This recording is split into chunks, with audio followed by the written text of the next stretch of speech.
बिस्मिल्लाहिर्रहमानिर्रहीम। अस्सलाम वालेकुम। आज 23 अक्टूबर है और दिन है सोमवार का। सब लोग ये जानना चाहते हैं कि सुहेल आफरीदी क्या करेंगे, नवंबर में मार्च होगा नहीं होगा, इमरान खान की रिहाई के हवाले से क्या होगा क्या नहीं होगा।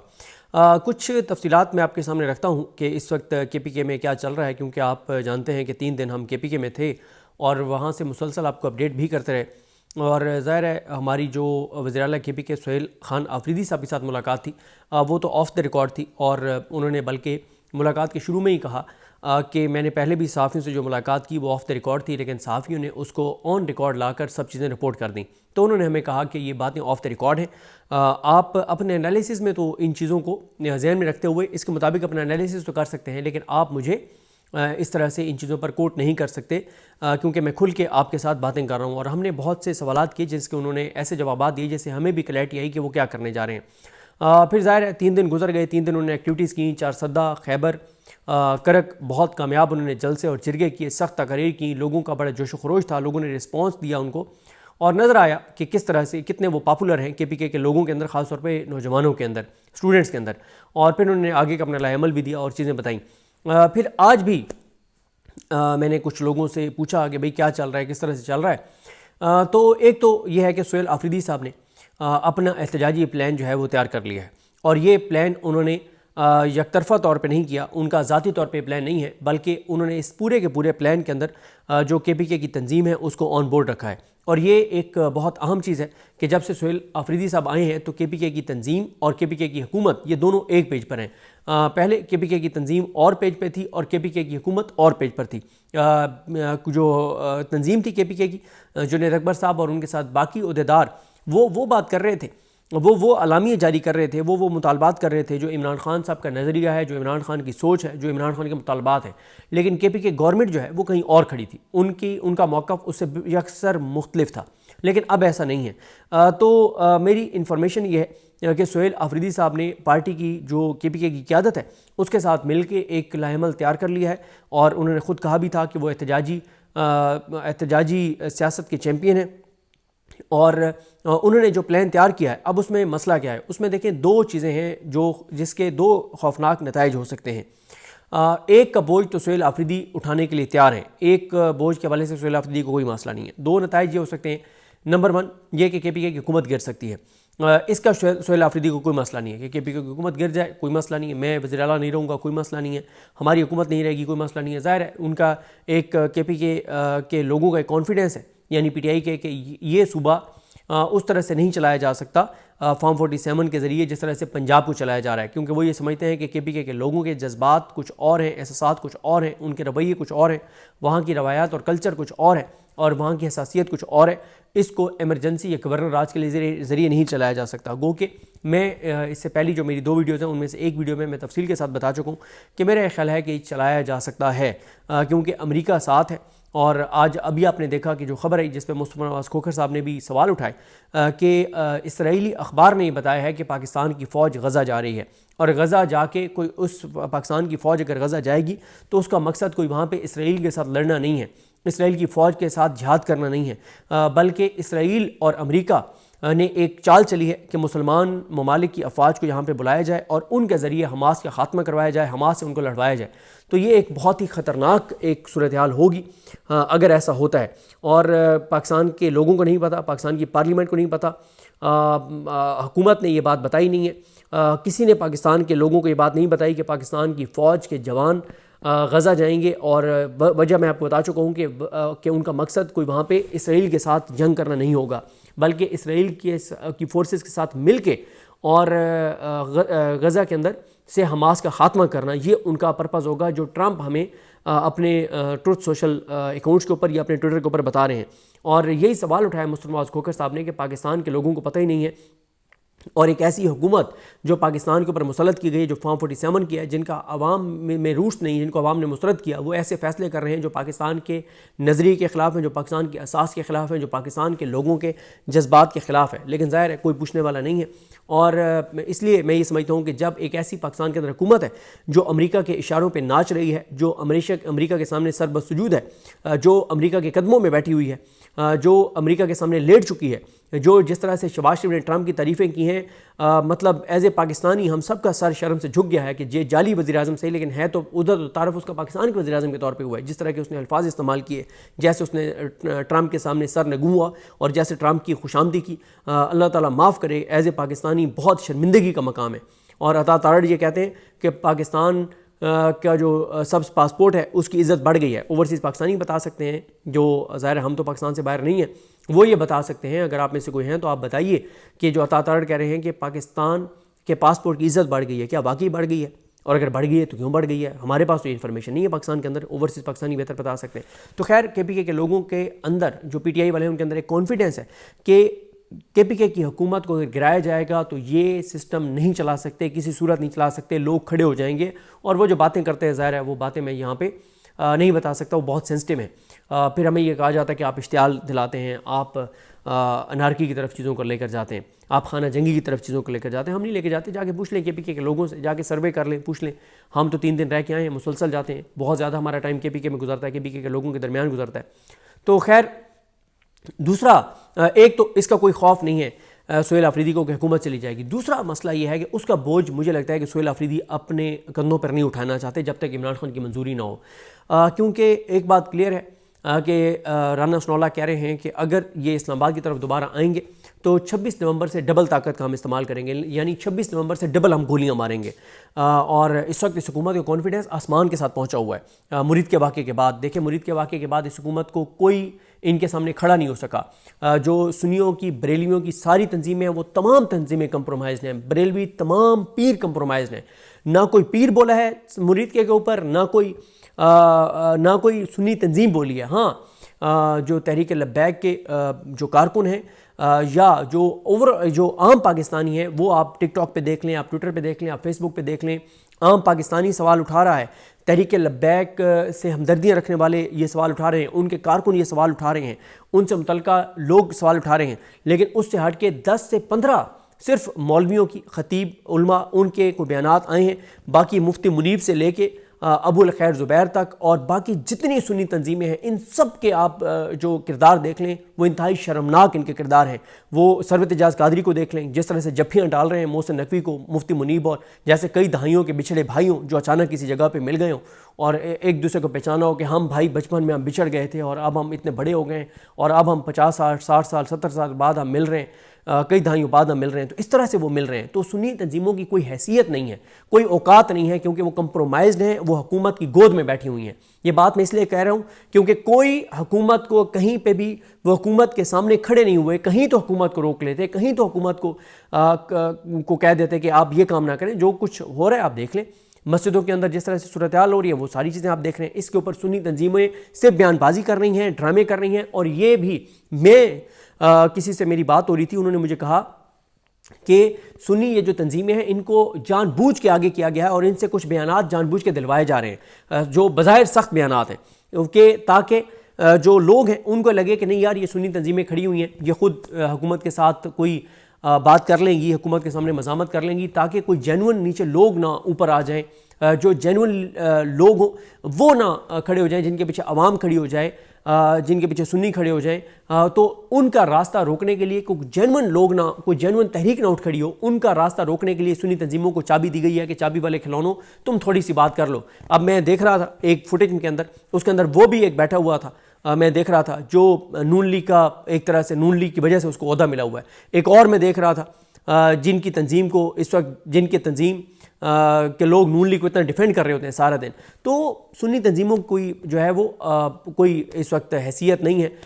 सिर्फ आम लोग सवाल कर रहे हैं मुरीद के ऊपर, आम पाकिस्तानी, आम इंसान, आम लोग सवाल कर रहे हैं मुरीद के ऊपर, या तहरीक लब्बैक के जो कारकुन हैं वो सवाल करेंगे कि बहुत सख्त क्रैकडाउन हुआ है तहरीक लब्बैक के ऊपर। चार दीवारी का बहुत ज़्यादा तकद्दुस जो है वो पामाल हुआ है। जो तहरीक इंसाफ के साथ हुआ उससे ज़्यादा जो है वो तहरीक लब्बैक के साथ जो है वो हुआ है।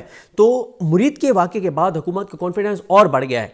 और कल भी आप देख लें कि मोहसिन नकवी के साथ मुलाकात हुई है, जो बरतानवी हाई कमिश्नर हैं उनकी मुलाकात हुई है, अमेरिका के जो कायम मकाम पाकिस्तान में सफ़ीर हैं उनकी मुलाकात हुई है। तो अमेरिका हो, बरतानिया हो, इंटरनेशनल इस्टेब्लिशमेंट हो, उनकी मुकम्मल सपोर्ट हमारी हुकूमत को हासिल है। तो जब इनको सपोर्ट हासिल है तो राना सनाउल्लाह फिर बयान देते हैं कि हम 26 नवंबर से डबल ताकत का इस्तेमाल करेंगे, यानी हम 26 नवंबर से ज़्यादा लोगों की जानें लेंगे। तो ये उनका है। तो मेरा ये ख्याल है कि सुहेल आफरीदी ने प्लान तो तैयार कर लिया है, लेकिन वो इमरान खान से एक बार मंजूरी लेना चाहते हैं कि खान साहब अगर हम इस्लामाबाद की तरफ आएंगे, हम मार्च करेंगे तो लोगों की जानें जा सकती हैं। लोग KPK के जज्बात में फिर यहाँ पे खामोश हूँ, मैं कोई बात नहीं करता कि जाके पूछ लें KPK के लोगों से कि उनको गोली का कितना खौफ है या नहीं है, वो क्या बात कर रहे हैं, जाके उनसे पूछ लें, मैं उस पर कुछ नहीं कहता। लेकिन सुहेल आफरीदी जो है वो उन्होंने जो प्लान तैयार किया है, मेरी असेसमेंट, ये खबर मेरी कंफर्म है कि उन्होंने प्लान तैयार कर लिया है, लेकिन मेरी असेसमेंट है कि वो इमरान खान की अप्रूवल चाहते हैं, क्योंकि वो नहीं चाहते कि वो इतना बड़ा बोझ अपने कंधों पे उठा लें कि कल को वो मार्च करें इमरान खान की इजाज़त के बगैर और लोगों की जानें चली जाएं और इमरान खान कहें कि आपने क्यों ये मार्च किया है, आपको नहीं आना चाहिए था इस्लामाबाद, जब आपको पता था कि ये लोग जो है वो गोलियां मारेंगे। तो मेरा ये ख्याल है कि सुहेल आफरीदी एक अप्रूवल, सिर्फ एक अप्रूवल इमरान खान साहब से चाहते हैं कि खान साहब हम इस्लामाबाद की तरफ आने का ऐलान करने जा रहे हैं, आप बताएं कि क्या हम ये कर दें, और उसके ये कंसिक्वेंसेस होंगे, हुकूमत भी गिर सकती है KPK की और लोगों की जानें भी जा सकती हैं। तो ये इमरान खान जो भी इस पे जवाब देंगे, क्योंकि PTI के अंदर बहुत कम वो लोग हैं जिनकी ये सोच और अप्रोच है कि हमें इस्लामाबाद की तरफ अभी नवंबर में कॉल नहीं देनी चाहिए, हमें जाके 2-3 महीने इंतज़ार करना चाहिए, हमें मोमेंटम बरकरार रखना चाहिए, हमें दबाव बढ़ाते चले जाना चाहिए, हमें कबायली अमायदीन को और साथ में लाना चाहिए, KPK के लोगों के जज्बात को और उभारना चाहिए। आप देख रहे हैं कि वो जो बात कर रहे हैं, अमन के ऊपर बात कर रहे हैं, अफगान पॉलिसी के ऊपर बात कर रहे हैं, मिलिट्री ऑपरेशन के ऊपर बात कर रहे हैं, KPK के वसाइल की बात कर रहे हैं, KPK के लोगों के हक़ की बात कर रहे हैं, जो 3000 अरब वफाक ने देना उसकी बात कर रहे हैं। तो उससे सुहेल आफरीदी की पॉपुलैरिटी KPK के अंदर बढ़ रही है। वो ऐसे इकदाम कर रहे हैं, करप्शन के ऊपर ज़ीरो टॉलरेंस, वो कुछ ऐसे लोगों की को ओहदों से हटाएंगे KPK के अंदर कि ये तय हो जाएगा कि यहाँ पे अब करप्शन का राज नहीं चलेगा KPK के अंदर। वो ऐसे इकदाम करेंगे जिससे लोगों के अंदर एक एतमाद पैदा होगा कि नहीं यार, ऐसा नहीं है कि सुहेल आफरीदी सिर्फ लड़ाई के लिए आए, वो गवर्नेंस के ऊपर भी उसका फोकस होगा और आम लोगों के लिए भी वो बहुत कुछ करने जा रहा है और उसने आगाज़ भी कर दिया है। तो इसलिए कुछ लोगों का ख्याल है कि हमें 2-3 माह इसी तरह से मोमेंटम बढ़ाना चाहिए, पूरे KPK के अंदर जलसे करने चाहिए, कुछ तरक्याती मंसूबे सुहेल आफरीदी शुरू करें ताकि और ज़्यादा KPK के लोगों के अंदर वो पॉपुलर हों। लेकिन ये बहुत कम लोग हैं जिनकी ये राय है कि हमें नवंबर में कॉल नहीं देनी चाहिए। PTI के अंदर लोगों की अक्सरियत ये समझती है कि जो ये नवंबर का महीना है ये आइडियल महीना है। वो क्यों ये समझते हैं? वो ये कहते हैं कि 19 नवंबर को खादिम हुसैन रिजवी साहब जो हैं, अल्लामा खादिम हुसैन रिजवी साहब, उनकी बरसी है और वो तहरीक लब्बैक के कारकुन कह रहे हैं कि हम ज़रूर उसका इनेकाद करेंगे और ज़ाहिर है उसके ऊपर टेंशन बढ़ेगी। टेंशन तो बढ़ेगी। आपने देखा कि मरीम नवाज़ साहिबा की जो सिक्योरिटी टीम है उसकी स्क्रीनिंग की गई और उसके बाद जो उनके चीफ़ सिक्योरिटी ऑफिसर हैं उनको भी हटा दिया गया है और नया चीफ़ सिक्योरिटी ऑफिसर लगाया गया और बताया जा रहा है कि उनकी सिक्योरिटी सारी जो है वो तब्दील कर दी गई है और उनकी टीम से उन लोगों को निकाल दिया गया है जो मजहबी रुझानात रखते थे, जो उनको ये जो सोशल मीडिया पे सारा रिपोर्ट हो रहा है कि मजहबी रुझानात रखने वालों को या तहरीक लब्बैक के लिए हमदर्दियाँ रखने वालों को जो है वो उनकी सिक्योरिटी से जो है वो हटाया जा रहा है। तो अब ज़ाहिर है इस वक्त टेंस सूरत हाल तो है और आप सोशल मीडिया पे देखें ना कि लोगों के अंदर हर आने वाले वक्त के साथ गुस्सा बढ़ रहा है कि यार आप जो है वो अभी तक आपने कोई गैर जानबदाराना तहकीकात नहीं करवा रहे मुनीदके की, तो लोगों के अंदर ना गुस्सा बढ़ रहा है, कम नहीं हो रहा।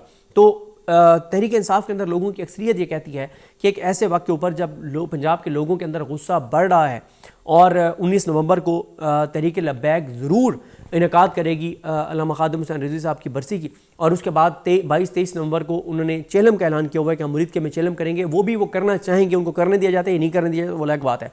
तो वो ये कहते हैं कि इधर अफगान बॉर्डर के ऊपर आप देख रहे हैं कि टेंस सूरत हाल है और इस वक्त जब मैं ये वीडियो रिकॉर्ड कर रहा हूँ पाकिस्तान और अफगानिस्तान के जो मुज़ाकरात हैं वो 30-35 घंटे से वो मुज़ाकरात हो रहे हैं मुख्तलिफ नशिस्तों में, लेकिन अभी तक वो मुज़ाकरात कामयाब नहीं हुए। इस वक्त तक जब मैं वीडियो रिकॉर्ड कर रहा हूँ, हो सकता है जब मैं वीडियो अपलोड करूँ तब तक कोई पेशरफ्त हो चुकी हो। फिर आप देखें कि भारत ने एक नोटम जारी कर दिया है, वो जंगी मशकें शुरू करने जा रहे हैं 30 अक्टूबर से लेकर 10 नवंबर तक। एक वहाँ पे भी टेंशन है कि भारत जो है वो अटैक कर सकता है, तो एक वहाँ पे भी जो है वो टेंस सूरत हाल है। कल ही पाकिस्तान ने एक जो भारत का जासूस तैयार है उसको लॉक किया और उसको जो है वो पाकिस्तान के डिफेंस सिस्टम ने जो उसको एक तरह से पकड़ा है कि ये इस तरह से जासूसी कर रहा है जो पाकिस्तान की समुद्री हदूद है उस तरफ। तो यानी उस बॉर्डर पे भी टेंस सूरत हाल है, इस बॉर्डर पे भी टेंस सूरत हाल है। इंटरनली आप देख लें, पंजाब में तहरीक लब्बैक के साथ जो कुछ किया गया उसकी वजह से भी टेंशन्स हैं, उसकी वजह से भी लोगों में बहुत गम व गुस्सा है। तहरीक इंसाफ के अंदर लोगों के अंदर भी बहुत गम व गुस्सा है, बहुत ज़्यादा नफरत है इस वक्त के। 900 दिन से ज़्यादा हो गए हैं।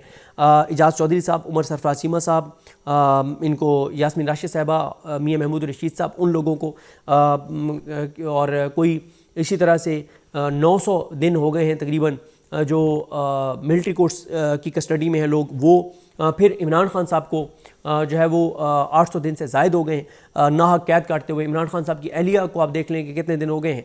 और मतलब फिर एक और चीज़ है, इकॉनमी नहीं चल रही। आप एक चीज़ और नोट करें कि शाहजेब खानज़ादा और जियो जो रोज़ ऐसी स्टोरीज़ करते हैं जो इस हुकूमत के हक़ में होती हैं, इमरान खान के ख़िलाफ़ होती हैं। 4-5 दिन पहले शाहजेब खानज़ादा ने एक पूरा रिसर्च बेस्ड प्रोग्राम किया जिसमें उन्होंने कहा कि पिछले 3 साल से इकॉनमी नहीं चल रही।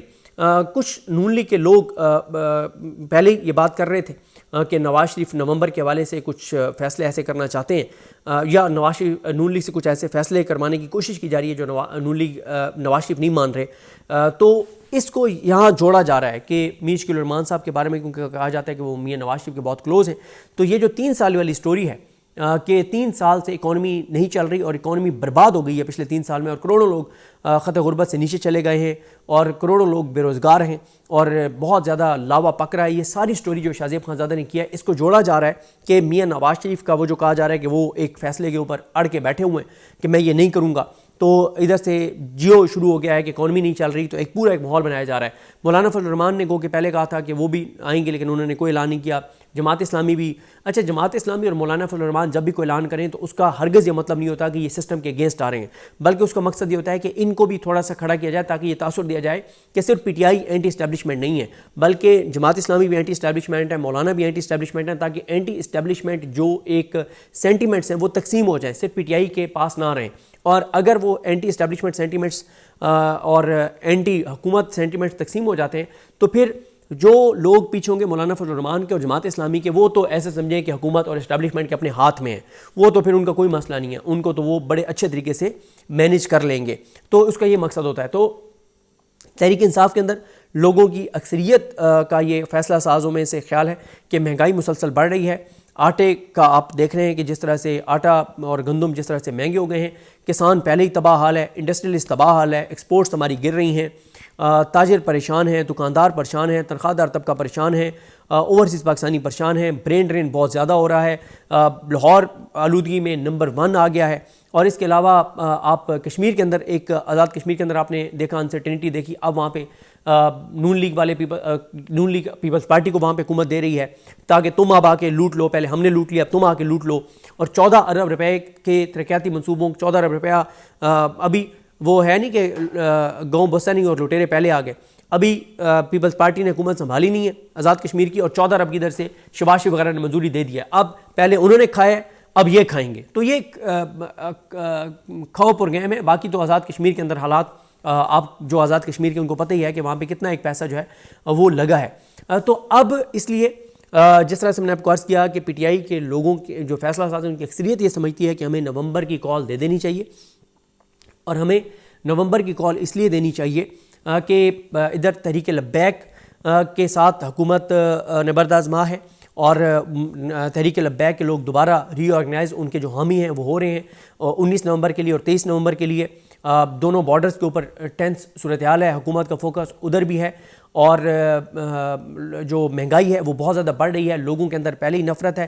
फिर जिस तरह से ये फ़ैसले कर रहे हैं कि गज़ा के हवाले से जो ये फ़ैसले कर रहे हैं वो उसके ऊपर लोगों के अंदर एक इस वक्त बहुत नेगेटिव इस हुकूमत के लिए सेंटिमेंट्स हैं। और सुहेल आफरीदी के आने के बाद वो खून गरमा रहे हैं लोगों का और माहौल बना रहे हैं, दबाव बढ़ा रहे हैं, वो भी बढ़ता चला जा रहा है। तो इसलिए तहरीक इंसाफ के लोगों की अक्सरियत ये समझती है कि नवंबर आइडियल टाइम है हमारा इस्लामाबाद आने का। इससे हमें पंजाब से भी सपोर्ट मिल जाएगी, क्योंकि इस बार वो कह रहे हैं कि अगर हम इस्लामाबाद आएंगे तो हम सिर्फ 26 नवंबर का हिसाब नहीं मांगेंगे, हम सिर्फ 26वीं तरमीम का ख़ात्मा नहीं मांगेंगे, हम KPK के जो फंड्स हैं वो भी मुतालबा शामिल होगा, KPK का अमन भी मुतालबात में शामिल होगा, मिलिट्री ऑपरेशन के हवाले से जो हमारे मुतालबात हैं वो भी शामिल होंगे, मिनरल्स के हवाले से मुतालबात वो भी शामिल होंगे, मुरीद के वाक़े की तहक़ीक़ात भी हमारे मुतालबात का हिस्सा होगा, आज़ाद कश्मीर कि लोगों को हकूक़ देने का मुतालबा भी होगा, GB के हवाले से भी पूरा एक चार्टर होगा, जिस चार्टर के ऊपर हम मार्च करेंगे तो उनको ये लगता है कि हमें बहुत ज़्यादा सपोर्ट जो है वो मिल जाएगी। लेकिन वहीं पे कुछ लोगों का जो ख्याल है जिसमें बहुत जान है, उसमें बहुत जान है, जो पहली आपको बातें सुनाई दे रही हैं वो आप कह रहे होंगे, आपका दिल ये कह रहा होगा यार ये तो बड़ी ज़बरदस्त बात है, बिल्कुल ऐसे ही है, बिल्कुल। लेकिन बात यह है कि कुछ चंद लोगों का जो ख्याल है उसमें भी बड़ा वज़न है। उनका ख्याल ये है कि हुकूमत ने जो तहरीक लब्बैक के ख़िलाफ़ कार्रवाई किया है उससे इंटरनेशनल सपोर्ट हुकूमत को मिलना बड़ी है और दुनिया भर से उनको सपोर्ट मिलना में इजाफा हुआ है। और इसीलिए वो कह रहे हैं कि अमेरिका भी पाकिस्तान को अप्रिशिएट कर रहा है, बरतानिया भी अप्रिशिएट कर रहा है, दुनिया भर से पाकिस्तानी हुकूमत को अप्रिशिएट किया जा रहा है कि आपने तहरीक लब्बैक के साथ जो किया है वो दुरुस्त किया है। तो वो ये कहते हैं कि जब हुकूमत ने जो मुरीदके में किया है तहरीक लब्बैक के साथ, उस पर हुकूमत की बैरूनी सपोर्ट बढ़ी है, कम नहीं हुई। और जब हुकूमत को अमेरिका की सपोर्ट हासिल है, इसराइल की सपोर्ट हासिल है, बरतानिया की सपोर्ट हासिल है, इंटरनेशनल इस्टेब्लिशमेंट की सपोर्ट हासिल है, तो वो ये कहते हैं कि ऐसे में हुकूमत पहले से ज़्यादा जो है वो गोली चलाएगी, पहले से ज़्यादा लोगों की जान जाएगी और कोई हुकूमत वफाकी हुकूमत नहीं गिरेगी बल्कि केपी की हुकूमत भी गिरा दी जाएगी, लोगों की जानें भी ले ली जाएंगी। तो लिहाजा हमें अभी इस्लामाबाद की तरफ मार्च नहीं करना चाहिए, ये तहरीक इंसाफ के कुछ लोगों का ये ख्याल है। अब ये दोनों चीज़ें इमरान खान साहब के सामने रखी जाएंगी। कल देखना है कि उनकी इमरान खान साहब की अपनी बहनों से मुलाकात और वकला से मुलाकात होने दी जाती है, नहीं होने दी जाती। और अगर नहीं होने दी जाती कल, तो फिर 29 को देखना होगा कि 29 को जो तोशाखाना 2 केस की समाअत है वो होती है या नहीं होती। और अगर नहीं होती तो फिर यह है कि अगर नहीं होती तो फिर ज़ाहिर है ये इंतज़ार की सूली पे लटके रहेंगे सुहेल आफरीदी वगैरह। फिर सुहेल आफरीदी और PTI की तंजीम को ख़ुद ये फ़ैसला करना होगा कि आया हमने इस्लामाबाद की तरफ मार्च करना है या अभी KPK में ही एक्टिविटीज़ बढ़ाकर और लोगों का खून गरमा कर और मोमेंटम बढ़ाना है। तो प्लान, मैं अपनी खबर पे कायम हूँ कि प्लान सुहेल आफरीदी ने तैयार कर लिया है, लेकिन वो सिर्फ इमरान खान की अप्रूवल का इंतज़ार करेंगे। जैसे वहाँ से अप्रूवल आएगी तो सुहेल आफरीदी उस प्लान को अनाउंस कर देंगे। मुझे अपनी दुआ में याद रखें। अल्लाह की हम सबका हामी नासर हो। अल्लाह हाफ़िज़।